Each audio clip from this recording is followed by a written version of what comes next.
ស្ដីបងប្អូនទាំងអស់គ្នាហ្នឹងហើយបងប្អូនទាំងអស់គ្នាថ្ងៃនេះបងប្អូនខ្ញុំចម្លែកមែនតើហៅខ្ញុំមកហូបបាយស្រាប់តែហៅខ្ញុំមកហូបបាយខ្ញុំគាត់ថាមកហូបបាយឥឡូវឲ្យខ្ញុំស្លៀកពាក់កៅអៅលេងថាមកហូបបាយនៅច្រកលៀងហើយខ្ញុំក៏អត់ចាំយូរដែរពីពោធិ៍សាត់មកជិះមកហូបបាយច្រកលៀងមកប្រយព្រោះថាយើងទៅនេះដែរតែងស្លៀកកៅអៅស្លៀកអីមកតែម៉ូតូមកប្រយតែម្ដងបងប្អូនទាំងអស់គ្នាមកដល់ច្រកលៀងអាយថ្ងៃនេះមកណាដែរហ្នឹងស្រីស្អាតមកទឹកធ្លាក់ច្រកលៀងវិញចង់ចេញអញ្ចឹងហីមកស្រីអីនៅហ្នឹងមកញ៉ាំបាយមួយប្តីអូខេញ៉ាំនៅតែអត់ឆ្ងាញ់អូហ្នឹងហើយអ្នកទាំងអស់គ្នាយើងថ្ងៃនេះគឺថាធ្វើដំណើរពីពោធិ៍សាត់មកគឺមកហូបបាយនៅទឹកធ្លាក់ច្រកលៀងពីអ្នកផូរយា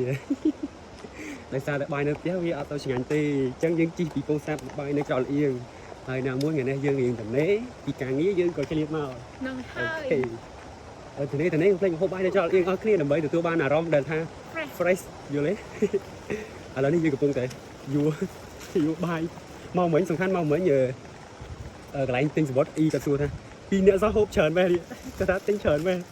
ហើយនេះមានអារម្មណ៍មិនដែរពេលគាត់សួរគាត់ថាអញ្ចឹង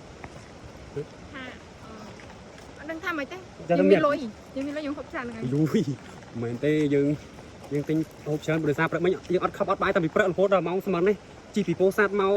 កហូបបាយនៅច្រកលៀងអញ្ចឹងយើងត្រូវទិញហូបបាយច្រើនអញ្ចឹងបានហូបឆ្អែត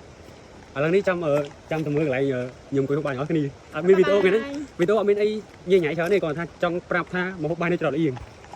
ហើយនេះក៏យើងធ្វើដំណើរបានដល់ពាក់កណ្ដាលផ្លូវហើយបងប្អូនហើយដូចបងប្អូនបានឃើញអញ្ចឹងគឺខ្ញុំមកតែ2នាក់ប្រៃបងប្អូនទេហើយឡើងទៅលើនឹងគឺឡើងទៅដល់កំពូលតែម្ដងទៅឡើងទៅដល់ឡើងទឹកធ្លាក់បងប្អូនតែហត់តិចហើយបងប្អូនអើយដើរបដាឈប់បដាហើយបងប្អូនឆ្ងាយហ៎បានពាក់កណ្ដាលផ្លូវហើយដំណើរដើរមកហូបបាយអត់ទេតែមើលទឹកធ្លាក់អូក៏រីយកហើយយើងដល់ទៅបាយពាក់កណ្ដាលហើយនៅទៅលើម្ដងទៀតទៅដល់ឡើងហូបបាយជីពោធិ៍សាត់មកម្ដងនេះហើយយើងតទៅមុខទៀតប្រហែលជា2គីឡូទៀតមិនទៅអូក៏រីយកបងប្អូនស្អាតមែនទេអត់ទេកុំភ្លេចមកបាយនៅច្រកលៀងអស់គ្នាទៅហើយនេះគឺយើងបានមកដល់គោលដៅដែលយើងត្រូវហូបបាយបងប្អូនទាំងគ្នាតែមើលស្រុកខ្មែរមានតែខ្ញុំមួយជិះមកហូបបាយពីពោធិ៍សាត់ដល់ច្រកលៀងឥឡូវយើងដល់គោលដៅរបស់យើងហើយទឹកធ្លាក់បងប្អូនឥឡូវនេះគឺយើងមកដល់ទីតាំងដែលយើងត្រូវហូបបាយហើយបងប្អូនដំណាក់អីគេនេះដំណាក់ទឹកធ្លាក់លើគេនៅច្រកលៀងបងប្អូនតាមមែនហើយមើលទឹកធ្លាក់ដែលយើងហូបបាយ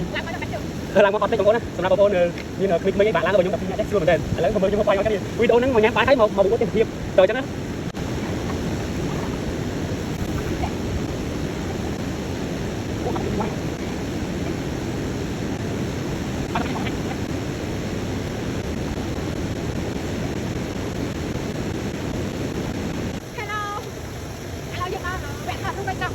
វាខត់ទៅវិញនេះមកដែរបងប្អូន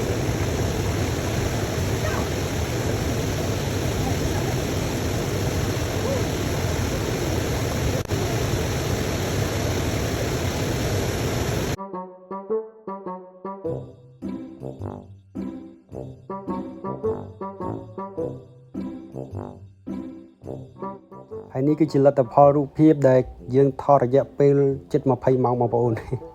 ឥឡូវបានជារូបភាពហើយវីដេអូយើងក៏បញ្ចប់ត្រឹមនេះដែរបងប្អូនអរគុណច្រើនដែលបានទស្សនានៅវីដេអូនេះដល់ភាពបញ្ចប់កុំភ្លេចមកលេងទឹកធ្លាក់ច្រកលៀងទាំងអស់គ្នាបងប្អូនមកលេងបានច្រើនមកដើម្បីបង្កើនគេហៅទេសចរជាតិរបស់យើងណាបាយបាយបងប្អូន